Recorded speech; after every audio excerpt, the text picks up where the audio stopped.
Bonjour et bienvenue sur la chaîne de Vapenco, donc la chaîne consacrée aux cigarettes électroniques. Aujourd'hui je vais vous présenter la cigarette électronique Dripbox Starter Kit. Donc la Dripbox, voilà. Donc de chez Kangertech, voilà. Elle ressemble à ça. Alors qu'est-ce qu'on peut retrouver à l'intérieur? Eh bien on va voir ça tout de suite. Voilà. Donc ce qu'on retrouve à l'intérieur. Donc premièrement la notice d'utilisation. À l'intérieur aussi l'application pour le contrôle de l'identité de la box. Voilà, donc pour savoir si c'est une vraie ou une fausse. Donc je vous montre ça comme ça. C'est pour savoir si c'est une vraie ou une fausse.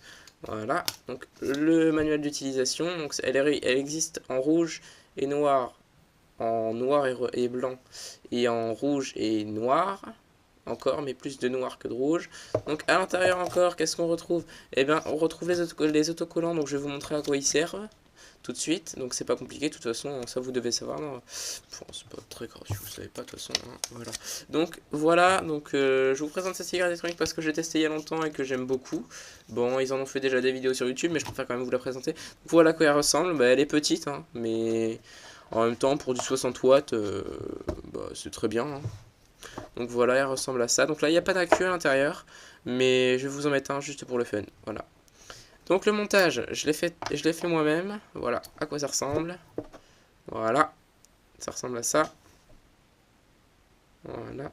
Donc ici, il y a du coton avec voilà, enfin, les trucs qui chauffent là. Je sais plus, même plus comment ça. Les oh merde, j'arrive plus. Bref, c'est pas grave. Donc cette cigarette électronique là, c'est une drip box, donc ça veut dire qu'il y a du liquide ici qui va remonter à l'intérieur, donc je vais vous montrer ça tout de suite.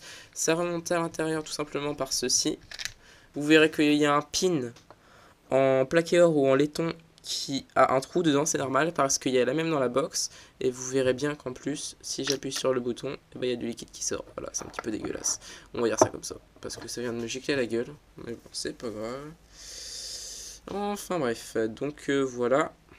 Donc quand on appuie dessus, il y a du liquide qui ressort, vous l'avez bien vu, hein, je m'en suis pris dans la gueule. C'est pas grave. Voilà. Donc tout est en une matière qui ne crame pas, enfin qui n'est pas censée cramer normalement. Donc je vais vous prendre un accu tout de suite. Alors, moi j'ai l'accu... Voilà, donc c'est l'Eastman encore. IMR 18650, 300 MHz.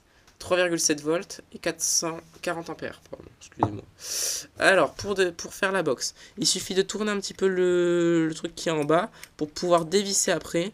C'est pas très compliqué. Donc voilà comment ça marche. Après, on dévisse. Voilà, on dévisse. Pour mettre la queue. Donc, plus, cette fois-ci, c'est pas plus en haut, c'est pas plus en bas, c'est plus en haut. Voilà, parce que ça marche comme ça. Donc plus en haut, on revisse ce truc. Pour que ça fasse contact avec la box, on va devoir resserrer la petite vis qui est à l'intérieur. Voilà, donc c'est pas compliqué. Tac, on resserre bien. Bon, après c'est du 60 watts, donc ça fait un petit peu de fumée. Enfin, pour moi qui suis habitué à fumer avec du 85 watts ou du 80 watts, franchement, ça fait pas grand chose, hein, je vais vous montrer. Voilà, donc c'est pas... Après c'est peut-être parce qu'il n'y a plus de liquide, donc pour remettre du liquide, ben, je vais vous montrer. Comme ça, ben, je vais fumer avec vous, puis ça sera très bien. Alors, c'est pas compliqué, de toute façon. Il y a une sorte de petit cache ici, vous voyez, qui est bien aimanté d'ailleurs. Donc on enlève le petit cache, on enlève la bouteille. Normalement mon tuyau il vient avec, mais ça arrive que parfois il ne vient pas avec. Donc on va mettre par exemple un liquide que j'ai déjà utilisé. Il est où mon Radaster? Bah je sais pas. Voilà, je l'ai paumé. Je sais pas où il est mon Radaster. Ah si, il est là, c'est bon. Donc voilà. Donc on remplit la petite fiole de Radaster. Comme ça. Ça se voit, hein, on voit bien le niveau qui monte. Et voilà. Donc du Radaster qu'il y a dedans, c'est parfait. Moi j'adore le Radaster, je sais pas vous, mais moi j'aime bien. Donc on remet la petite bouteille comme ça. Et on va voir tout de suite ce qui se passe au niveau du haut.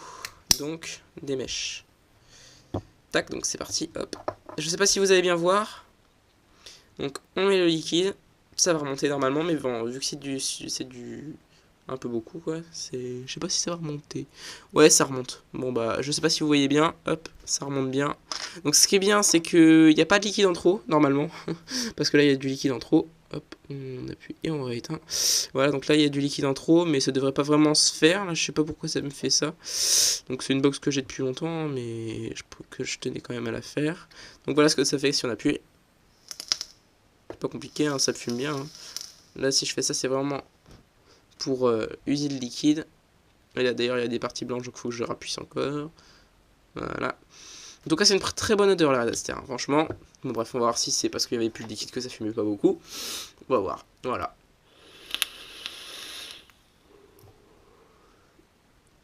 Bon, bah... ça fume quand même pas beaucoup. Hein. Mais bon, c'est du 60 watts, donc c'est un petit peu normal.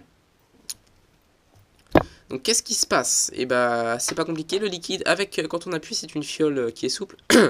Donc forcément bah quand on appuie le liquide remonte par un petit tuyau. Et donc voilà. Donc maintenant on va s'intéresser au packaging. Donc c'est pas compliqué. Quand on relève un petit peu, parce que j'ai oublié de vous le faire en fait le packaging, quand on relève un petit peu, on va retrouver du coton chinois ou du coton japonais, mais bon ça c'est pas très intéressant, sachant que c'est pas du bon coton. On va retrouver un tournevis avec des vis et des trucs qui chauffent. Une deuxième fiole, donc celle-là sur la Dripbox 160 watts, et bah est fermée. Mais là elle ferme pas celle-là, parce que c'est un petit peu chiant, mais bon c'est pas grave. Une deuxième résistance, donc celle-là c'est du drip coil. De toute façon c'est pas compliqué, c'est un deuxième plateau quoi. Et bien sûr le fil pour recharger, voilà. Donc voilà, bah, j'espère que vous serez nombreux à vous abonner, en tout cas moi j'espère. Je compte faire des lives, donc si vous comptez venir sur mes lives peut-être ce soir ou demain, je sais pas, ou peut-être plus tard, mais enfin voilà, je sais pas. Donc je vous mettrai l'adresse des lives. Donc en tout cas c'est une très belle box, hein. Bon elle est petite, mais c'est une bonne box.